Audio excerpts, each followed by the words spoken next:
Salam, welcome back. A1 English Lesson 9. Gelin olsa inni A1 English 9. tapamıza başlayalım. Yine sanlardan devam ederiz. Noldan pes olan sanları ve şoğum English sanları öğreniriz. Nädip ulanılya. Gelin olsa hazır olsa ilkincilikten başlamadan ön geçen edek temada öğrenen zattamız qaytalalım. Recap edelim. Biz hazır birden 20 sanar, sonra 10'luk 190'lar praktik ederiz. Başladık. 1, 2, 3, 4, 5, 6, 7, 8, 9, 10. Birden 10'u sanadık. Gelin olsa inni 10'un 20 sanarıyım. 10, 11, 12, 13, 14, 16,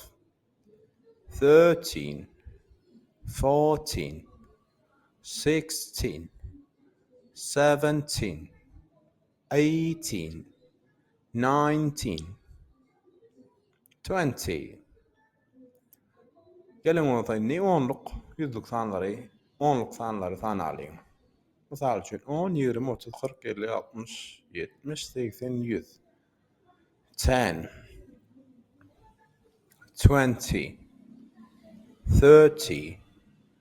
30, 40, 50, 60, 70, 80,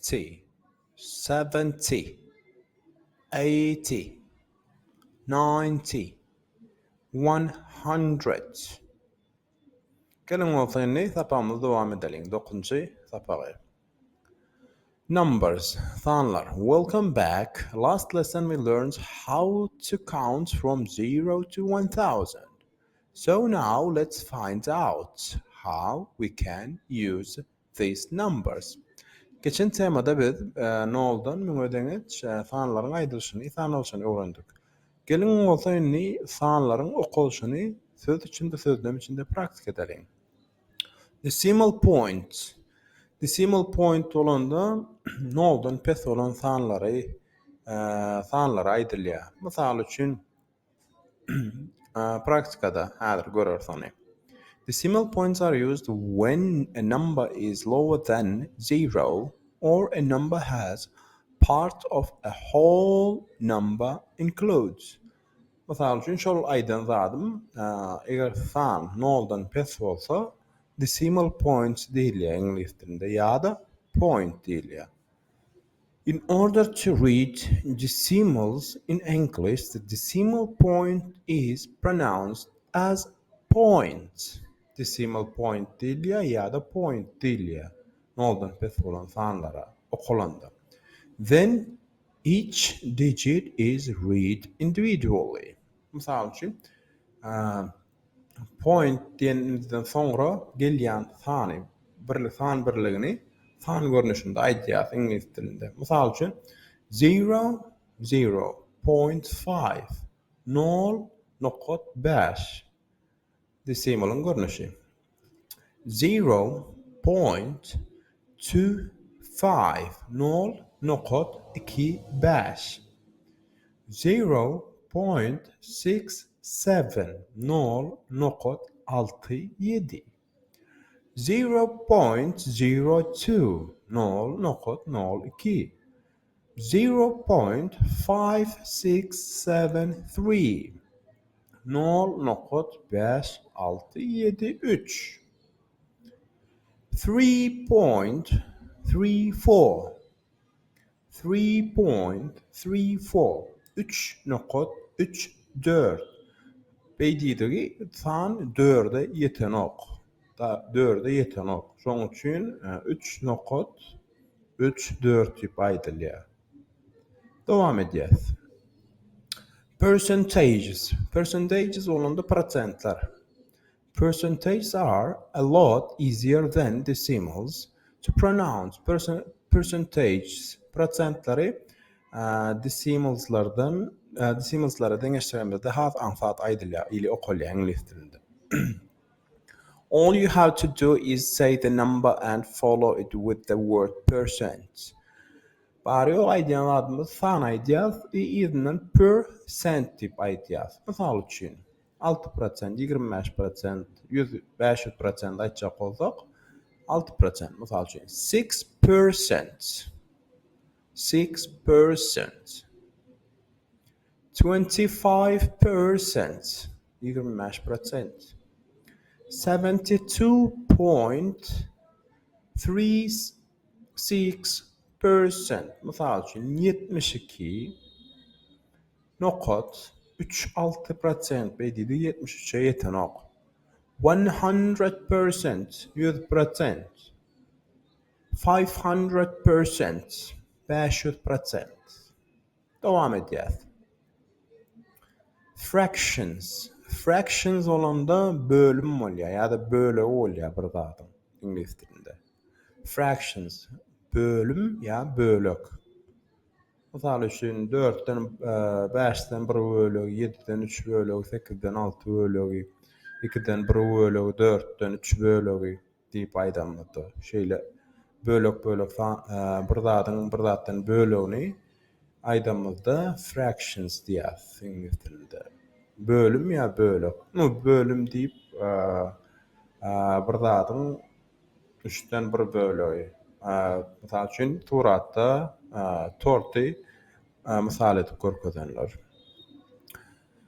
Fractions are read using the cardinal numbers for the numerator and ordinal number for the denominator.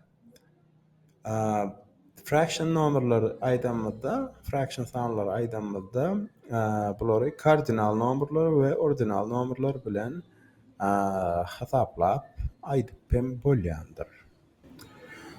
Şeylere gelin olsun diye praktikada görelim. 1/5 olanda 5'ten 1 bölü oluyor. 3/7, 7'den 3 bölü. 6/8, 8'den 6 bölü. 1/2, 1/2, 2'den 1 bölü. 3/4, 3/4, 4'ten 3 bölü oluyor. Devam edeceğiz. Sums of money, sums of money. Pulu hesaplamağı, pulu sanamağı öğrenelim. In order to read the sum of money, you first read the whole number and then add the currency name to the end. İngiliz dilinde pul birliğini aydamlıda ilk bilen san aydiyaz. Sonra pul birliğini aydiyaz. Dolar olsa dolar, euro olsa euro, pound olsa pound deyip aydiyaz. If there is a decimal point used, follow it with decimal numbers, which needs to be pronounced as whole numbers. And if coinage has a name in the currency, add that word at the end. Misal üçün, pul birliğinin sonunda neme, tenge olsa, diyeli 5 manat 50 tenge. 5 manat 50 tenge.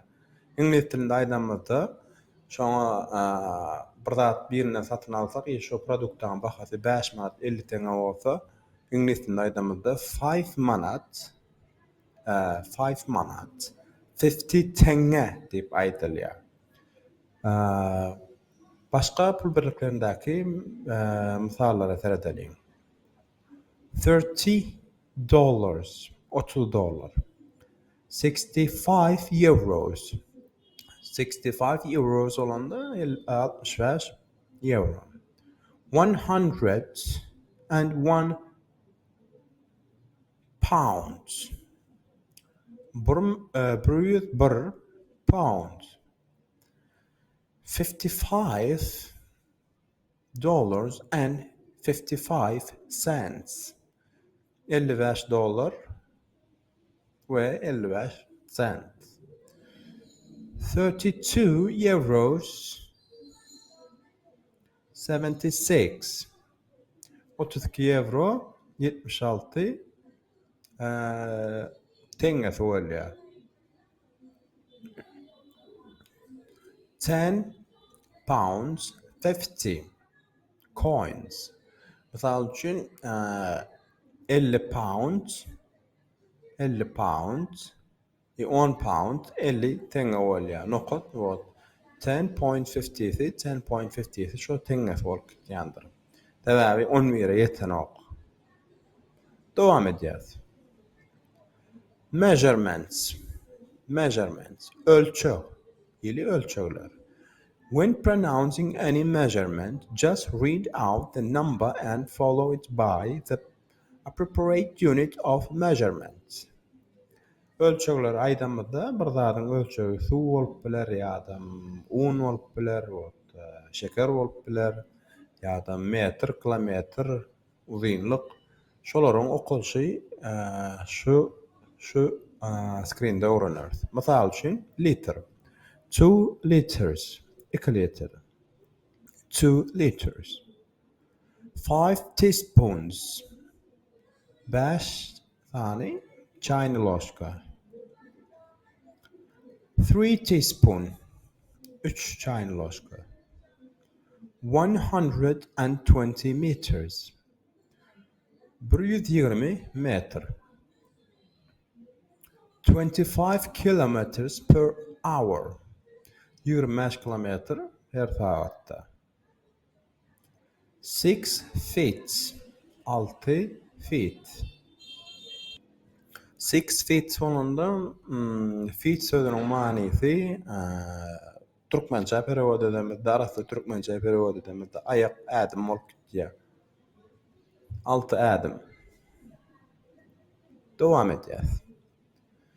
How to pronounce years? Nädip ýyllary aýtmaly ingliz dilinde. Years in general are pronounced as a 4-digit number, where you read the first 2 digits as a number, then the second 2 digits as another number. İngliz dilinde ýyllar aýdamazda köplenç başda 2 san, soň 2 san aýdylýar. Mysal üçin 2000, 2014, 2015, 2016. Mysal üçin 2014 2014, 2015 2015, 2016 2016. 2000-nji ýyllardan soňky ýyllaryň aýdylşy bolsa birazçyk ütgeşirak gelýär. Praktikada görelim. 1944 1944 1944-nji ýyl. However, years that are within the first 100 years of a new millennium can be read as whole numbers, even though they have 4 digits, or they can be read as two-digit numbers. Şu aýdyşym ýany 1000-nji ýyllardan ýokardaky ýyllar 1001, 1002, 1003 olar hem 1800-nji 1200-nji ýyllaryň aýdylşy başgaçadyr. Ýöne 1120-nji ýyl diýjek bolsaň, ýa-da 1944-nji ýyl diýjek bolsaň 1944 diýip aýdýar. 2001-nji ýylyň okulşy 2001 2001. Millennia are always read as whole numbers because they would be difficult to pronounce otherwise. Misal üçin ýyllaryň ortasynda 2 san noluk, 3 san noluk gelse, ortasyndan 2 noluk ýa soňda 3 noluk gelse, bir san görnüşinde aýdylýar. Sebäbi okulşy kyn gelýär. İngliz dilinde şoň üçin bir san görnüşinde aýdylýar. Eger 2 nol gelse, soňundan birlik gelse 2001 diýilýär, ýa-da 3 san noluk gelse 2000 diýip aýdylýar. 2001 bolanda 2001 bolýar, 2000 bolanda bolsa 2000 bolýar. How to pronounce years? Nädip yılları İngiliz dilinde aydılya, okulya, aydılya. New centuries are read as whole numbers of hundreds. We do not use the word thousands, at least not for reading years with the past 1,000 years.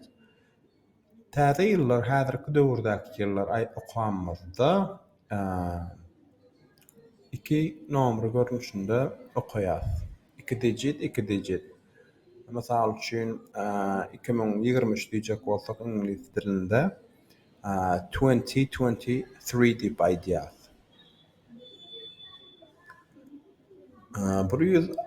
1600-nji ýyllar İngiliz dilinde okalşy. 1600s.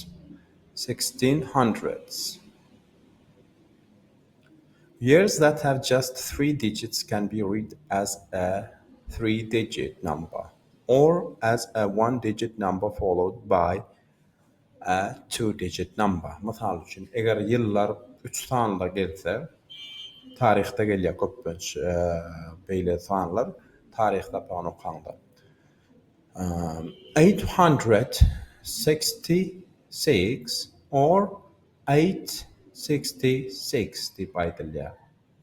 Ýene bir ýerde 866 866 or 866 866 diýip aýdylýar. Years that are 2-digit number are read as a whole number. Eger yıl bari o 2 san olsa, 2 san görnüşinde aýdylýar. 25. You can precede any years by the word the year to make your meaning clear, and this is common for 2- and 3-digit years. Mesela üçün 3 sanly 2 sanly 3 sanly yıllar aýtjak bolanda köpler düşünmeýär. Şoň üçin öňüne the year diýen sözi goşup bilersiňiz. The year 25 or the year 866 diýip aýdyp berýär. Mesela üçin bir historia ýa-da bir internette okan zadyny aýtjak bolsaň, o geçmişde the year 25 or the year 866 diýip aýdyp bilýär. Years before the year O or 0 are followed by BC, pronounced as 2 letters of the alphabet. Köne döwrüň sanlary, ili köne ýyllary aýtjak bolsaň, nola derek BC sözüne aýdyp bolýandyr. 25-nji ýyllar ili 800-nji ýyllar o çoňa BC sözüni hem goşup bolýandyr. Nolu gawat gelende. BC sözüni ýalňyşdym. BC sözüni köplenç köne ýyllara, biziň döwrümizden öňki ýyllara, 1-nji asyr, 2-nji asyr, 1-nji asyrdan öňki ýyllara 2000 bizde şu wagt biziň hasabymyz boýunça 1-nji ýyldan daý 2023-nji ýyl aralyk düşünýär, dogry dämi? Mysal üçin şu ýyllardan öňem ýaşaýyş bolupdyr ýa ýene bir zat bolupdyr diýip gürrüň berjek bolsaň, before our BC. Biz bolmamyzdan öň bolan waka diýip BC sözüni goşup bilersiňiz. Biziň hasabymyz boýunça 1-nji ýyldan ta häzirki wagta deňe hesaplanta 2023-nji ýyl aralykda ýöne ondan kim näme bolanyny bilenok ýöne diýeli bir BBC kanal gördüňiz. BBC kanalda şonuň ýaly исторический или археологический zatlary gurrun berýärler. Şonda biziň asyrlarymyzdan öň bolan şunuň ýa zatlar bolupdyr eken diýip aýdanlarynda toşna ýylyny bilenoklar ýa-da biziň eramyzdan 10.000 ýyl mundan öň plan zat bolupdyr diýenlerinde BC sözüni bilenýär. Dowam edýär.